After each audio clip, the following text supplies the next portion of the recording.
All right, welcome back. I have a patrol story here. I was new in the department. I've been on maybe 2 years, working with my partner. A couple things I want to explain before I explain the incident. One, I didn't want to tell this story because it looks like I'm trying to self-serve what I did, and people told me I should say it. It's all the other stories I've got on realcopstoryvideos.com. They're fun, they're exciting, they're interesting. This is one that I didn't want to tell it, but people have told me I should, and okay, fine. I'll just tell it. Okay. The second one is that when officers, alpha officers, guys that want to go out and aggressively work, there are times where you work with non-alpha officers, and they have girlfriends, they have off-duty jobs, they have other things they don't want to do. So towards the end of your shift, they do what we call surrounding the wagons. They'll drive around the police station for the last 45 minutes just to kill time, so they won't get involved in anything, and then they go home. And I don't like that. That's the B officer. Hey, how's it going? Hey, how's it going? I'd rather work up to the last minute, and if I get involved in something, so be it. But these guys now, they got girlfriends, wives, off-duty jobs, and so sometimes you do that. So it's very interesting when you hear the story that a momentary decision with the right officer or the wrong officer makes a huge difference. Okay, I want to let you see that. If you have an officer who doesn't want to work, this story changes. I work with a partner and worked together for a year. We're alpha. This really changes the story, and you'll see when it comes up here. Okay, so we're driving on patrol. Our end of shift is 2:30. Okay, it's 1 o'clock in the morning. A lot of guys are heading towards the station to drive around and kill time so they can go home. Okay, we're not. I'm working with an alpha partner. We're out there driving around looking for bad guys. Okay, that's where the story separates. If I'm working with a slug, we'd be heading towards the station. That night, the lives of 4 or 6 people involved here changed dramatically when I stayed with my alpha partner and we happened to be on patrol. Driving down the street, and he says, "What do you think? You want to go in?" And I go, "Well, I got some time. Let's go. I'll just see if we can get a couple more tickets." Okay, fine. So instead of making a left, we make a right, opposite direction. We're just heading out on patrol, not in any particular direction, just routine, like fighter pilots, just driving around. And what do we see after that little statement? We see smoke, a lot of smoke. Something's on fire. Okay, so we look at that. Look at that. So we shoot. This is 1:30 in the morning. Okay, we shoot down the street, come down an alley, and there's a fourplex on fire.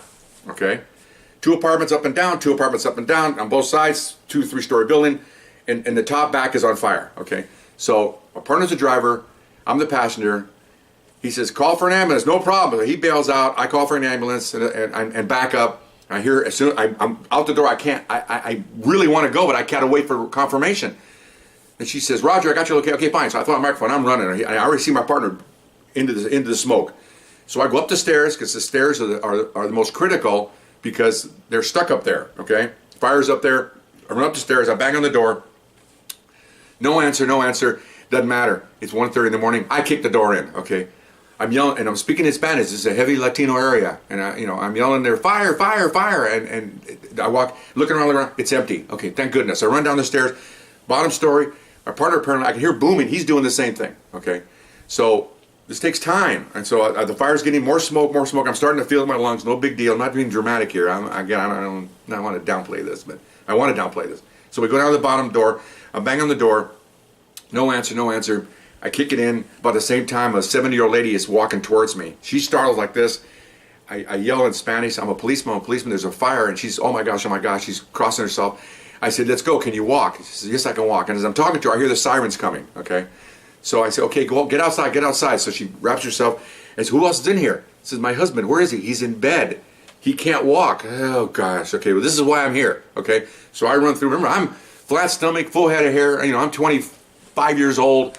I'm ready, man. This is what they trained me for. So I run in. I don't want to get corny here, guys, please. So he's in bed. He's trying to get up. Spanish-speaking guy. Thank goodness he wasn't that big. So dead weight. I tell him, and he's startled. He thinks I'm a criminal. I tell him who I am. He's looking at me in the dark. I put the flashlight on myself. Oh, he's relieved. Put him over my shoulder. Out we go. Well, the fire's really swirling now. It's all over the place. Smoke. I can't see the back of the door. I'm coming out, and I'm thinking to myself, I got to get out of here. I got to get out of here. Okay. Again, I'm thinking. Now, I'm going to be honest here. I'm thinking myself. I have to save myself first, but he's got to be with me because this is why I did this. Okay. So I get out there, smoke is everywhere, firemen are running up, they're yelling, anybody else in the house? I hear my partner over here, he's already on the ground on all fours, coughing up the smoke. He's trying to tell them there isn't. About that time, the smoke hit me really hard because there was smoke everywhere. My uniform was covered in smoke. So we I laid him down as best I could, and I'm on my all fours. And of course, the firemen are great, man. They're all over the place. They're on them, they're on us. I see guys going by with hoses. You know, it's just a whole thing that they're just moving in. So I don't know what happened to the fire because I was busy looking the other way and trying to get my breath. I had oxygen tanks on me, and we finally get up and we both walk over and we're sitting back of the trucks and we look at each other and give each other the 5-5. So we're okay, okay. And of course, we're not concerned about the citizens. We just don't really care that we don't care about ourselves. We're worried about are they okay? Was there anybody else in that house? We're still thinking, is there anybody else in there? I don't know. We're comparing notes and we can barely talk through the mask. You know, how many people would you have? I have two. I have two also. I picked up one. We're discussing any more people. And then you hear firemen yelling, you know, from the top, no more people. And they're putting out, because they went through the house too. Because they have oxygen tanks and all that stuff. And this is what they do. I'm not a fireman, okay? But, so it was all over in a flash. It was over in, I don't know, 3-4 minutes, 5 at the most. It was done. Felt good about that.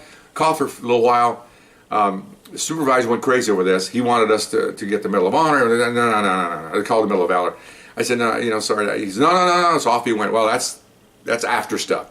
We're just happy. We're okay. We're happy. They're okay. They're hugging us. They're crying, you know, and we're in the Gerties with them and make sure they're all right. And, you know, the one guy he's on the stretcher. They're giving him oxygen. He's okay. She's crying. She's got beads on her neck. I'm a Catholic. She's got the rosary. She's praying that the rosary. She's hugging me. She's crying. I can hear the lady crying at my partner. Everybody came out really good on this. Okay, we got a huge commendation. Some people said it should have been the biggest award, but I don't think so. I think this is nice. It was nice. Getting the award a week later, it doesn't really matter. It doesn't really matter. Those people are alive, and again, back to the original point is how funny things can change. Just a minor decision. Let's go circle a station, or let's just stay on watch. And as soon as we made that turn and headed the other way, maybe I don't know, 3-4 minutes later, this is when we saw the fire. So very interesting how, whatever you want to call it, but I think it's the Lord's move there that He pushed us in that direction and that caused us to be there. I really do believe that. And I'm not a very religious person, but I was not at that time to say, oh my gosh, no. I before and after, I thought that we were led in that direction by someone. And those people they were not their time to go. And it was ours. We made out okay. So anyway, I'm sorry I rambled on. I didn't want to tell it, but I think it should be told. I'm telling everything else of what I've done. Okay, so hope you enjoyed it, and we'll see you next time. Bye-bye.